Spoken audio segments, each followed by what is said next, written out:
Can you please answer to question, who am I?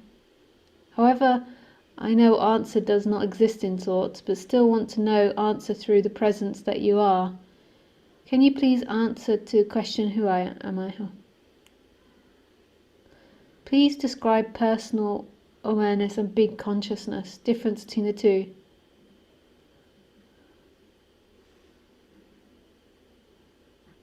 So, the difference. So personal awareness is the movement of the lens. It's like, so say if we have my camera. Right, okay. So we're going to put on my camera of my iPhone. Hang on, I just have to get the camera up here so I can see what I'm doing. So here, we have the camera of my iPhone, and the camera of my iPhone is viewing Lisa. Oh, look at that. Or Lisa's hand. Wrong hand. So it's viewing Lisa. And you see how I can move the camera to that side, to that side, to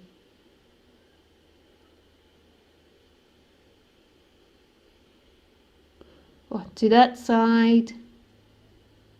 See? And then to that side. And that is the movement of the personal awareness. The personal awareness is like the camera that moves the camera. So your personal awareness can move attention. You can move attention. But then something knows that camera, just like we know this camera. We look through this camera. So say if this camera was like Google goggles. And look at that. So say it was like Google goggles and we put it on our eyes, and through this camera we became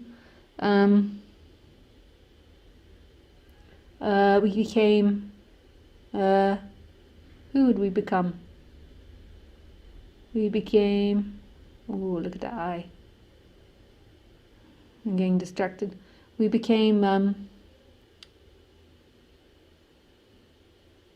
Brad Pitt. So say we put this on and we became Brad Pitt.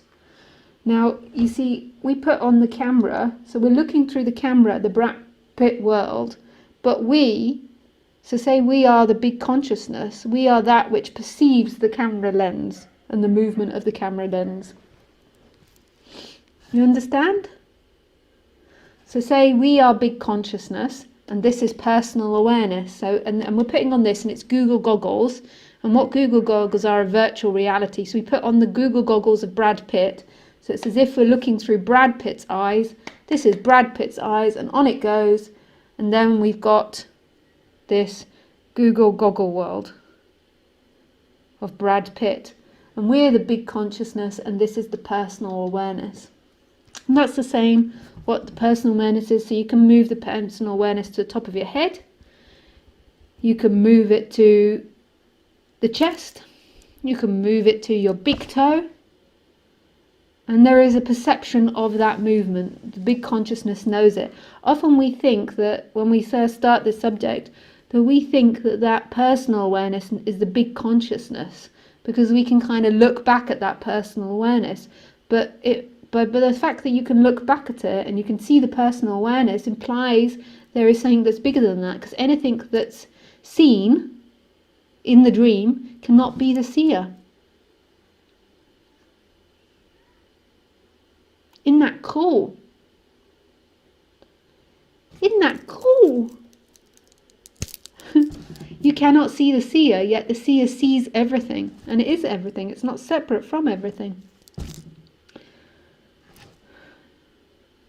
But Gautam, you've listened to my talks for so long, and you've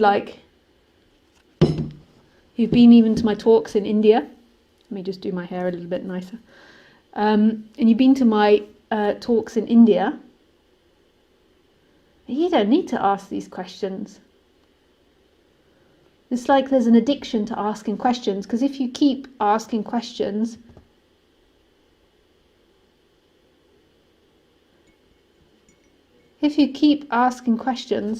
then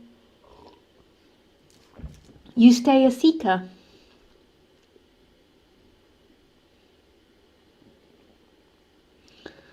And what people never do is the advice that I give them, although know that this is a description of what can happen. It's not a prescription, because I don't see separate entities that are there that can do anything.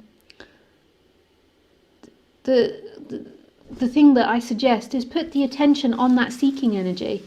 So right now, on the surface, it's manifesting as questions that you've got. You have questions. So is it personal awareness or big awareness or this or that? So just move your attention to where you feel discomfort in your body, because if you felt comfortable, you wouldn't be asking questions. There'll be nothing to ask about. But there's something that you feel that you're lacking and that you feel is not quite right. So you're trying to find the end of something being wrong in questions. Now there is a point to basically understanding the intellectual concepts of non-duality, but Gautam, I think that you understand it. I think the more what you have to do is find in your body where you feel uncomfortable and where you feel that seeking energy come from. And more than likely what I think you'll find, because you're a very intellectual person, is that you feel afraid. And so you're trying to escape that fear through the intellect. And it's never going to work. In a way, you're just encouraging that fear by not facing it. So just put your attention in that contraction in the body, in the discomfort, and rest your attention there.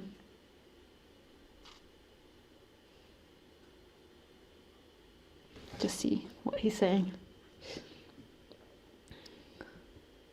No, actually, last time you said that I am mixing two things from the head itself. Body is comfortable.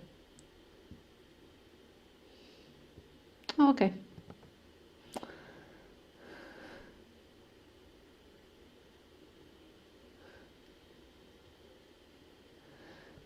I'm not sure that you're being honest with yourself, because if the body was comfortable, if you felt comfortable, I just don't think you'd be asking a question, because questions only arise from a sense of separation. If you really truly felt comfortable, then you'd just be content in yourself. You'd just be listening to me for the joy of it. Everyone always wants to be enlightened, because basically they feel not enough a lot of the time, and so now they want to already be enlightened so they can be lovable, and you are lovable as you are. You are lovable. Now, more than likely you're going to deny this because you don't want to acknowledge any of that, but I think I'm most probably right, because I can't imagine that a question would come if there wasn't seeking there. So there's a part of you that isn't in comfort. And I'm very humble, so I'm saying more than likely just to be humble because I'm English. And the English are very humble people.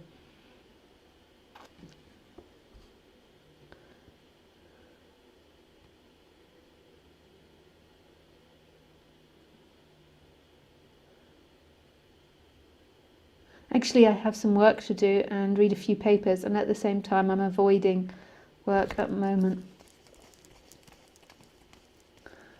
Yeah.